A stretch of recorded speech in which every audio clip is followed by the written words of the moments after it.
This is breaking news from 2 News. Just in the past 10 minutes, police have confirmed to 2 News that they have found someone shot. This is said to be happening near the dorms. And we want to go to Jeremy Harris right now live. You just got there, Jeremy, in the last few minutes. Shauna, this is a very intense scene up here at the University of Utah. We want to explain to you, this is just to the south side of the South Tower. While we've been out here in the last 10 minutes, we're going to be careful about what we show you. We saw officers start running towards a car. They said that they had found a body inside of that car. Back to that breaking news we just told you about a few moments ago at the top of the show about reports of shots fired at the University of Utah on campus. Things just got really tense here on the University of Utah campuses. Police have started to basically swarm. They're searching for the shooter right now. They have now set up an expanded crime scene from when we first got here. We're being pushed back right now by University of Utah police. All right, and Jeremy, let me interrupt you just this quickly. Very tense. U of U students have gotten another alert saying that they are looking for a suspect in this case.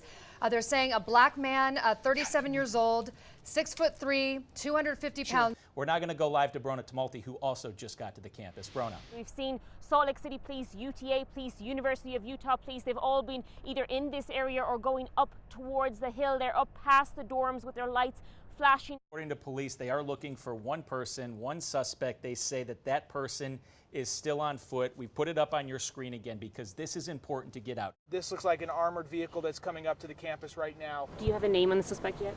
We do. It's Melvin Rowland. We had heard something about him possibly leaving the scene in a Hyundai. Is there any truth to that?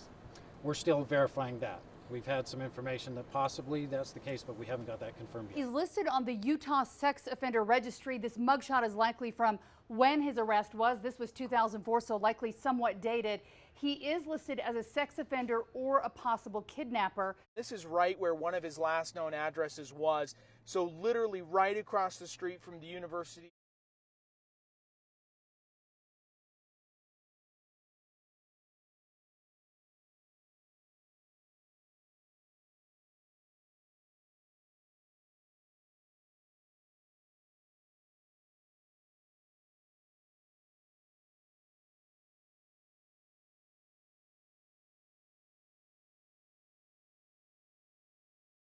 This is breaking news from 2 News.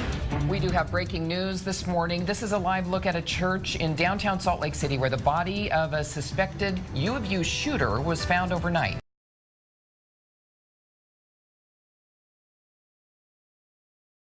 Isn't that correct? Yes, we were behind the church and all of a sudden police swarmed in and we were like, what's going on? And they told us to come out with our, stand up with our hands up, and I'm like, okay, what's going on? And they said they were looking for a homicide suspect. We do now have this statement from Lauren McCluskey's parents. Last night, a little before 9 p.m., she was returning to her university apartment from her night class and talking to me on the phone.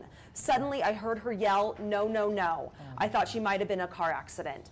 That was the last I heard from her. A popular athlete being remembered today, 21-year-old Lauren McCluskey, shot and killed last night by a man she did have a brief relationship with.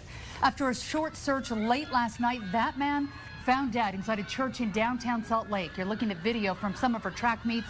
Police found him dead from a self-inflicted gunshot wound. With all this information, did police do enough to protect her? She was scared to death, is what it comes across to me. Justin Boardman is reacting to the tragedy that happened here at the U of U, the murder of Lauren McCluskey, even after going to police possibly several times for help. All those details, she was doing the right thing. The question now becomes, did police do enough to protect Lauren? It was assigned out to a detective. The detective had been in contact with Miss McCluskey, and they were working to build a case against our suspect at that time. We heard a scream, bang, bang, scream, and that was it. Lindsay Arthurs, a freshman at the U, had a front row seat. This is exactly what both of our living rooms and bedrooms overlook. To the chaos on campus. We hid in the bathroom. Well, the shooter, no stranger to law enforcement. The 2 mugshots seen here span 14 years. And he actually walked away from a halfway house recently. Shauna, that was the information given out by police earlier this morning, but this afternoon the Department of Corrections confirmed to me that that information was inaccurate. In fact, his most recent address was here at the Rio Grande Hotel. These are some apartments on 300 South in Salt Lake. But just a few months later, his parole was revoked and he went back to prison. Then in 2013, he was again let go on parole, which kept him out of prison for 3 years before another parole violation sent him back. Just this April, Rowland once again was released from the state prison. Lauren's family released a detailed statement, both explaining her history with the suspect and reflecting on their daughter's life. It said in part, she loved to sing, she had strength and determination. She was dearly loved and will be greatly missed. Everybody is really hurt by what happened. Now, hundreds gather to honor her. We're live showing you the vigil of this beloved daughter, athlete, and friend. Students wearing red are making their way right now toward the park building to remember their fellow student. And we will always, always love her. There was not a dry eye when the track and field team filed in. Now, even though Lauren had already made a case with campus police, she phoned Salt Lake City police because she felt her voice was not being heard. Go ahead and get you over. University Police will probably take the case then. I've talked to them already. Lauren McCluskey pleading for help in the days before her death. You already did talk to them and tell them about it? I wasn't sure how long they were going to take.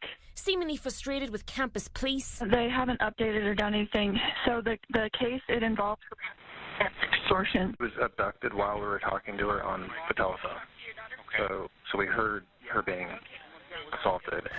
The University of Utah releases results of their investigation into Lauren McCluskey's death and vows to make changes. And they just released this 30-page report. In it, it details some of the findings that they've found over the past nearly 2 months, which include basically a central look at the police department here. Lauren McCluskey's family disagreeing with the University of Utah's review into her death, what the family says the school got wrong. Sent along a 3-page response to the independent review, and in it they call for the individuals who failed their daughter to be held accountable and be disciplined. They also lay out the family's contact with police and how they view the response. Parents Jill and Matthew McCluskey disagreeing with the conclusion that their daughter's murder could not have been prevented, writing this: there were numerous opportunities to protect her during the almost 2 weeks between the time when our daughter began expressing repeated, elevating, and persistent concerns about her situation. Welcome to 2 News at 10 right now. The University of Utah, live look tonight. And the Utah Police Department at the university investigating the murder of Lauren McCluskey. And tonight, a call from her mother for more legal action.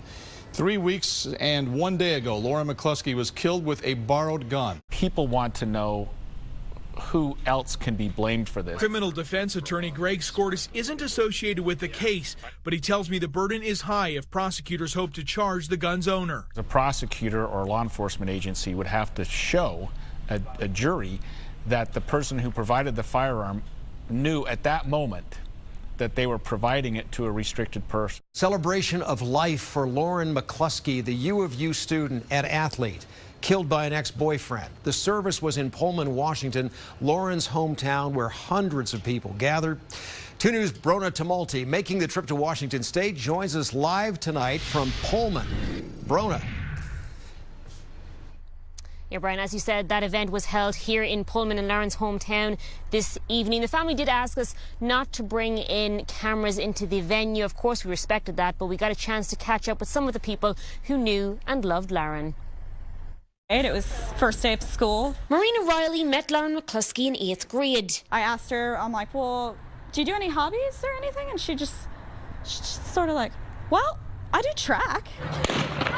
And sometime later, I find out she's phenomenal at track. She was, you know, the one you wanted to beat, but nobody could. But it was Taylor Swift that they bonded over. I feel like I hear her songs on the radio all the time, and I'm like, it almost makes me want to cry. All sorts of music, really. She loved to sing. And she was good at that, too. She wanted to go compete at the Olympics and also sing the national anthem. Those dreams ended 2 weeks ago. I woke up October 23rd, day after it happened. Reading the news, she was in disbelief. I just dropped to the floor in tears and almost couldn't get up. Now she's among hundreds saying goodbye to Lauren. How she died is not a good reflection as to what her life was really about. A girl whose light will live on in those who knew her best. She had that, and then she had the determination, the commitment, the dedication,